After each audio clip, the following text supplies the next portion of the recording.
ایک مسلمان کے دوسرے مسلمان پر کیا حقوق ہیں؟ حضرت ابو ہریرہ رضی اللہ تعالی عنہ کہتے ہیں کہ رسول کریم صلی اللہ علیہ وسلم نے فرمایا، مسلمان پر مسلمان کے 5 حقوق ہیں۔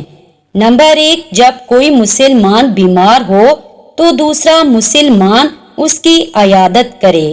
نمبر 2، جب کوئی مسلمان مر جائے تو دوسرا مسلمان اس کی نماز جنازہ میں شریک ہو۔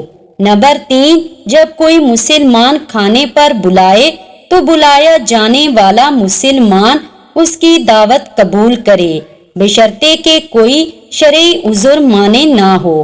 نمبر 4، جب کوئی مسلمان ملے تو اس کو سلام کرے۔ نمبر 5، جب کوئی مسلمان چھینکے اور الحمدللہ کہے تو اس کا جواب دے، یعنی یا رحمک اللہ کہے، اور اگر چھینکنے والا الحمدللہ نہ کہے تو وہ جواب کا مستحق نہیں ہوگا۔